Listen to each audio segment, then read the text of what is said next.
오늘은 추수감사주일입니다. 그리고 오늘 설교 제목을 어떻게 잡을까 하다가 삭개오의 추수감사절이라고 좀 정해 보았습니다. 물론 예수님 당시에는 그리고 삭개오 때에는 추수감사절이라고 하는 개념 자체가 없었을 때이지만 우리가 하나님 앞에 이 삭개오가 어떤 마음으로 예수님과의 만남이 이루어지고 그 가운데 어떤 감사의 고백이 펼쳐졌는가 라고 하는 관점에서 오늘 본문 말씀을 좀 한번 살펴봤으면 좋겠다는 마음으로 오늘 제목을 이렇게 정해봤습니다.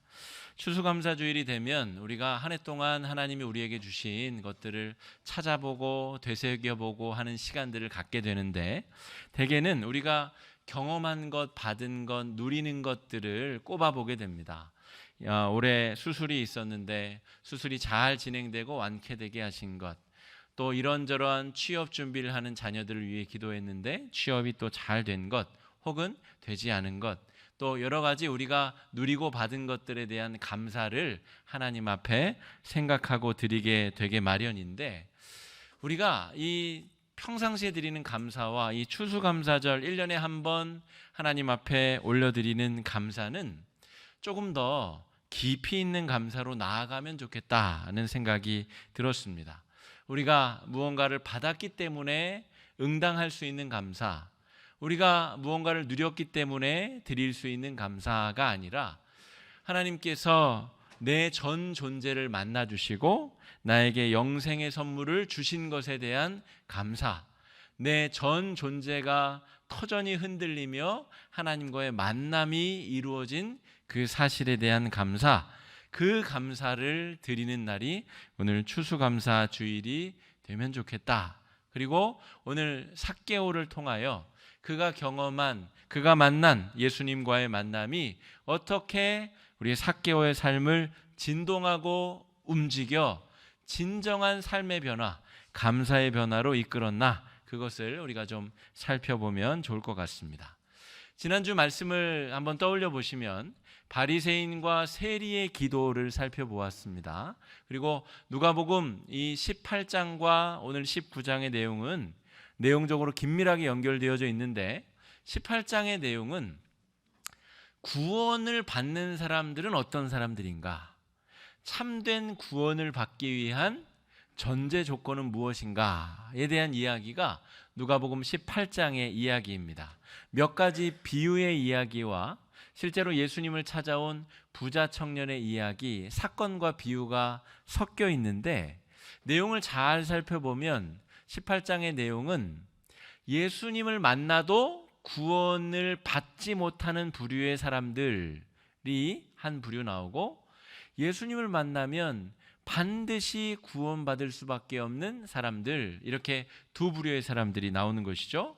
불의한 재판관과 과부의 비유에서는 불의한 재판관이 구원받기 어려운 사람인 것이죠.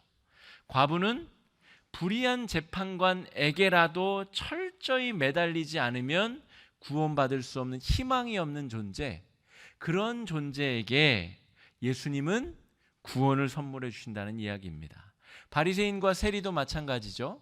자기 자랑을 하기 위해 성전에 찾아온 바리새인과 또 회개 기도를 하고 나서 다시금 죄 짓는 세리의 자리로 돌아갈 수밖에 없는 그 연약한 죄인, 누가 과연 구원받기에 합당한 사람이냐, 두 번 생각할 것도 없이 자기의 능력으로는 구원받을 가능성이 전혀 없는 세리가 구원에 합당한 존재다, 우리가 그렇게 여길 수가 있겠습니다. 여러분, 우리는 이 구원받기에 합당한 마음밭을 가지고 있는가? 오늘 예수님께서 누가복음 18장에서 그런 여러 가지 이야기를 다 마치신 이후에 드디어 여리고 땅에, 여리고성에 들어가십니다. 그리고 18장이 구원과 관련된 이론적인 비유적인 설명이라면 19장에 들어가서 실제로 만난 세리장 삭개오는 어떻게 예수님과 만난 사람이 구원의 과정을 경험하게 되는가, 실제 사례가 오늘 기록되어져 있다, 이렇게 보실 수가 있겠습니다. 여리고는 우리가 지금 여호수아 새벽에 여호수아 말씀 묵상하고 있는데 이 여리고성은 가나안 땅의 첫 번째 성읍입니다. 그리고 여리고 옆에는 사해 바다가 있어가지고 사해 바다에는 여러분 가보신 분들 이렇게 몸이 둥둥둥 뜨죠. 그러니까 아주 지대가 낮은 곳이라 물이 더 이상 흘러갈 것이 없어서 모든 염분이 그 바다에 고여서 아주 염도가 높은, 그래서 좋은 질 좋은 소금이 생산되는 곳이 바로 사해바다인데, 그 소금과 역청과 또한 여러 유황과 같은 여러 진귀한 광물들이 이 사해바다에서 많이 나옵니다. 그렇기 때문에 바로 그 옆에 있는 성읍인 여리고는 이 소금과 유향과 이 광물질들이 유통되고 전달되는 아주 중요한 이 무역 도시라고 볼 수가 있습니다.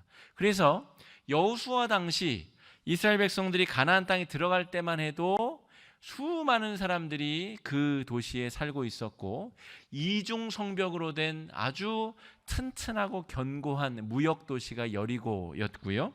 오늘 예수님 당시의 여리고에는 학자들이 추측하기로 약 25만의 사람들, 그 당시 인구 대비 25만의 사람들이라는 것은 지금 우리 시대로 치자면 약 1,000만 명에 해당하는 굉장히 발달한 무역 도시의 세무서장이 바로 누구냐면 삭개오입니다. 그러니까 수많은 돈이 오가는 그 도시의 무역 도시에 세금을 걷는 사람들의 우두머리인 세무서장이 삭개오인데, 그 삭개오가 예수님을 만나 변화되는 내용이 오늘 본문의 내용이다라고 하는 것이죠. 2절 말씀을 한번 보시면 2절 말씀을 읽어보겠습니다. 시작. 삭개오라 이름하는 자가 있으니 세리장이요 또한 부자라. 3절입니다. 시작. 그가 예수께서 어떠한 사람인가 하여 보고자 하되 키가 작고 사람이 많아 할 수 없어 라고 기록되어져 있죠. 그러니까 요 지금 2절, 3절, 4절을 통하여 삭개오라는 사람이 어떤 사람인지 우리가 생각해 봐야 되는데, 3절에 보면 키가 작고 사람이 많아 예수님께 접근할 수 없었는데, 그 사람이 바로 돈이 많고 부자인 세리장 삭개오였다라고 하는 것입니다. 여러분, 이 당시에 키가 작다고 하는 것은 추측하기로는 아마도 난쟁이, 그러니까 단신증 장애를 가진 난쟁이이거나 꼽추였을 가능성이 굉장히 높은데, 이 당시의 장애인이라고 하는 것은 눈에 보이는 명백한 죄인을 상징합니다. 죄가 있기 때문에 하나님이 저주를 내려서 장애가 있다, 몸에 병이 있다, 이렇게 사람들이 생각했다는 것이죠. 그러니까 명실공히 그 사람은 죄인입니다. 그리고 죄인은 유대 공동체 사회에서 정상적인 경쟁을 펼칠 수 없는 사람을 의미합니다. 아무리 노력해도 자신의 이 신체적인 또 사회적인 지위와 한계를 뛰어넘을 수 없는 사람이 바로 장애를 가진 사람이다는 것이죠. 그런데 이 사람이 어떻게 부자요 이 여리고성의 세리장이 되었을까? 이 2, 3, 4절의 이 짧은 문맥에는 엄청난 이야기들이 숨겨져 있다라고 추측할 수가 있겠습니다. 당시에 이렇게 공정하게 경쟁할 수 없었던 유대인들이 성공을 위해서 또 성장을 위해서 취할 수 있는 거의 유일한 방법이 세리가 되는 것이었습니다. 세리는 이 로마, 지배하고 있는 로마 제국에 고용된 이 식민지의 앞잡이들인데, 로마는 어떤 정책을 폈냐면 그 식민지에 속한 사람들 중에서 세리를 모집하고 그 세리들로 하여금 동족에게서 세금을 징수하도록 허가권을 내어줍니다. 그리고 그 세리는 로마 제국의 상납금, 일테면 우리 택시 운전하시는 분들이 산납금이라는 것을 내죠. 하루에 얼마를 벌든 상관없는데 회사에 내야 될 돈만 내면 나머지 돈이 자기 수익이 되는 시스템. 이 로마의 세리는 그런 시스템이었습니다. 그러니까 2절에 삭개오라 이름하는 자가 세리장이요 부자였다는 것은 이 사람이 얼마나 악랄하게 동족으로부터 세금을 뽑아내었는가, 이것에 대한 반증이라고 볼 수 있습니다. 많은 세리들이 있었을 텐데 얼마나 그 일을 능수능란하게 잘했는지 이 사람이 장애가 있음에도 불구하고 세리들의 우두머리가 될 정도로 아주 자기 민족에는 폐악질을 일삼았고 자기 성공과 성장을 위하여 취할 수 있는 모든 노력을 기울였다, 그런 사람이었다라고 볼 수가 있겠습니다. 3절에 보면 키가 작고 사람이 많아 예수께 접근할 수 없었다는 것이죠. 그러니까 사람들이 이 삭개오가 왔을 때에 야, 다른 사람들은 다 돼도 너는 안 되라고 스크럼을 짜고 절대로 예수님께 가는 길을 열어주지 않았다는 말입니다. 그러니까 그 동네 사람들이, 여리고 사람들이 삭개오라는 사람을 어떻게 대우하였는지, 이 사람이 어떤 인생을 살았는지가 이 문장 안에 고스란히 녹아져 있다라고 볼 수가 있겠습니다. 여러분, 이러한 사람 삭개오에게 예수님이 지금 예루살렘으로 십자가를 지러 올라가시는 길에 유의미한 거의 마지막 만남으로 삭개오를 만나십니다. 예루살렘에 올라가셔서도 뭐 성전을 정화하시기도 하시고 여러 가르침을 주시기도 하시고 만남들이 벌어지지만 오늘 삭개오처럼 의미가 있는 중요한 만남을 가지시는 것은 누가복음에 있어서는 19장이 마지막입니다. 그러니까 예수님이 십자가로 지러 올라가시는 그 마지막 여정에 삭개오를 만나고 계시다는 것이죠. 당시에 유대인들은 아주 상종 못할 이 폐륜적인 악인들을 이야기할 때 첫 번째로 꼽았던 것이 창녀이고 두 번째가 세리였습니다. 그러니까 세리는 돈은 많을지 몰라도 그 돈으로 함께 밥을 먹을 사람, 함께 떡을 뗄 친구, 아무도 존재하지 않는 외로운 영적인 갈급함 속에 있어야 되는 존재가 바로 세리와 같은 죄인들이다라고 말할 수가 있겠습니다. 그런데 예수님께서 오늘 이 삭개오를 찾아 만나주시러 오셨다는 것이죠. 여러분, 오늘 이 삭개오의 삶의 태도를 다시 한번 엿볼 수 있는 구절이 있습니다. 자, 4절 말씀 한번 읽어볼 텐데요. 4절입니다. 시작. 앞으로 달려가서 보기 위하여 돌무화과 나무에 올라가니 이는 예수께서 그리로 지나가시게 되밀어라.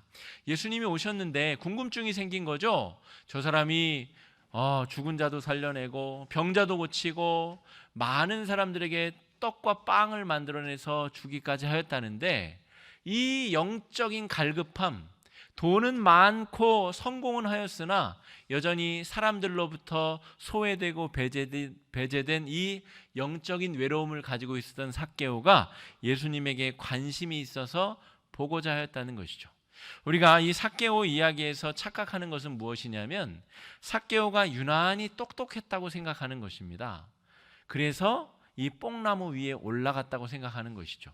그런데 그래서 그런 것이 아닙니다. 당시 많은 사람들도 나무 위에 올라가면 예수를 더 잘 볼 수 있다는 것을 알고 있었습니다. 그런데 왜 아무도 그렇게 올라가지 않았느냐? 이 유대인들에게 있어서 나무 위에 올라간다는 것은 굉장히 위험한 행동입니다. 왜냐하면 유대인들의 옷은 이 아기들 천기저귀처럼 길게 된 통으로 짠 속옷, 그것을 이렇게 둘둘 말아서 속옷을 입고 그 위에 이 여자들 원피스 같은 겉옷을 걸쳐 입습니다.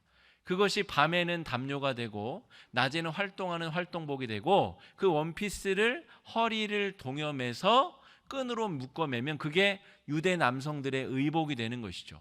그 채로 여러분 돌무화과 나무 뽕나무 위로 올라간다고 생각해 보십시오. 어떻게 될까요? 하체가 드러나게 됩니다.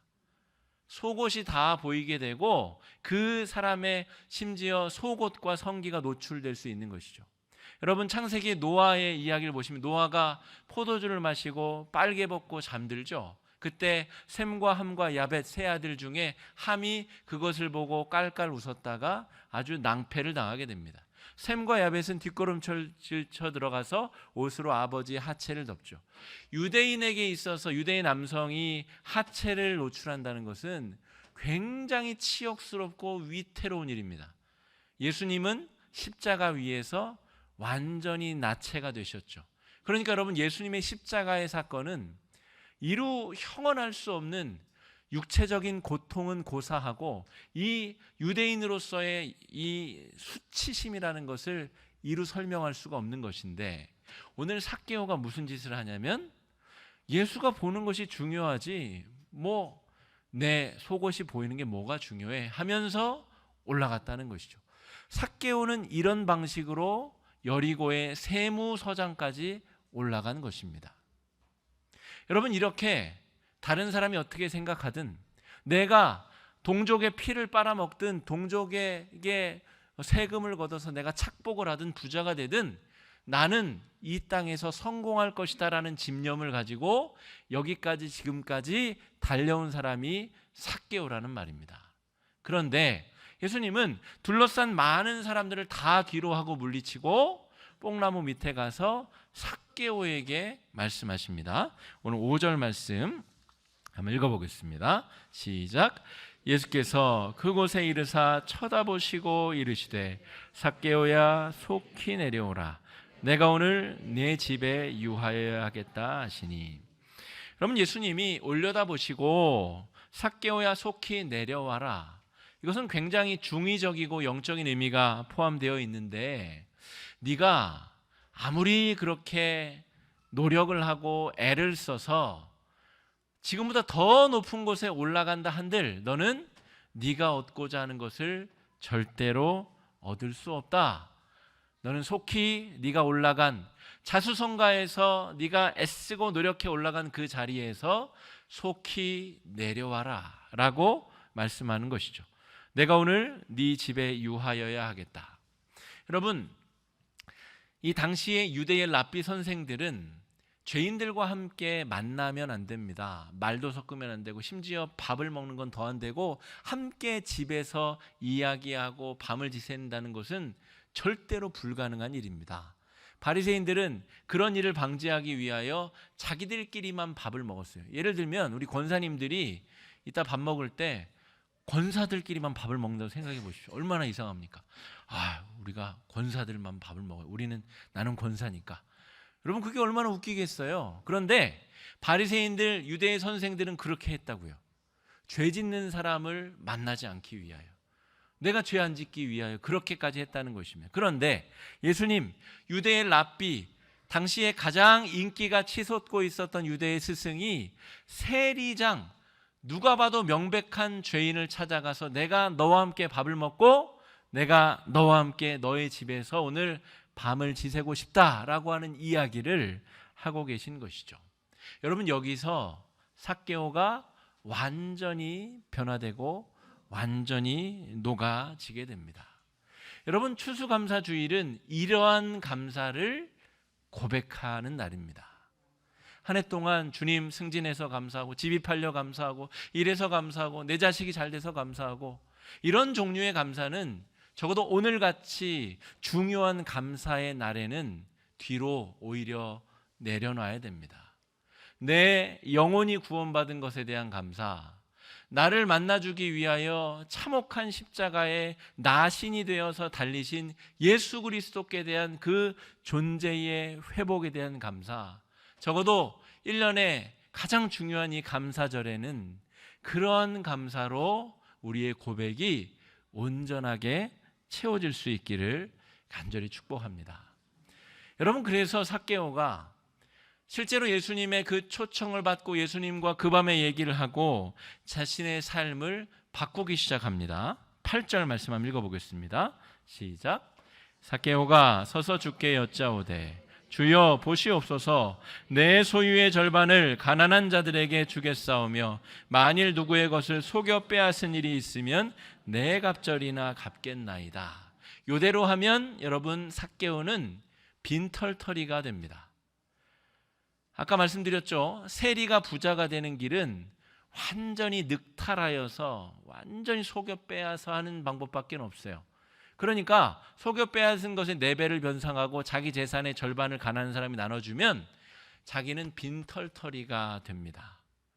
지금 삭개오는 돈 벌어서 자기를 무시하던 유대인들을 깔보게 만들려고 여기까지 달려왔는데 그 모든 걸 일거에 포기하겠다는 것이죠. 왜 그럴까요? 예수 그리스도를 얻었으니까.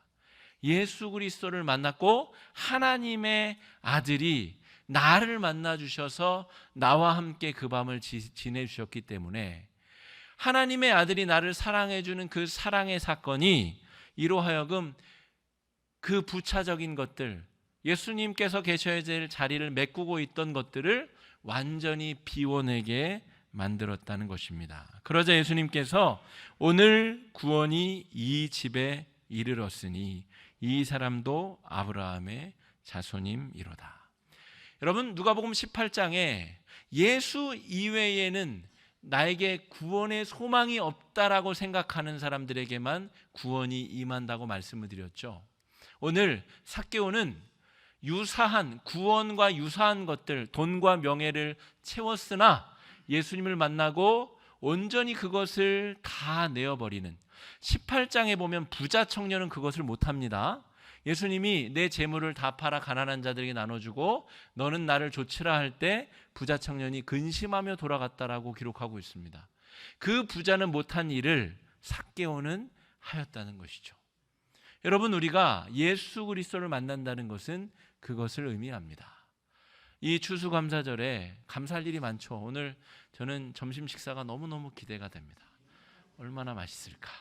그런데 그런 부차적인 감사의 제목들 말고 우리가 정말 감사해야 될 것은 나 같은 인간을 만나 주시기 위하여 이 땅에 오신 예수님, 나 같은 것 구원하시고자 십자가에 달려 돌아가신 예수님, 그 예수님과의 진짜 진실하고 깊이 있는 만남이 오늘 이 추수감사주일 다시 한번 회복되고 은혜가 경험되는 귀한 하루가 되시기를 간절히 축복합니다.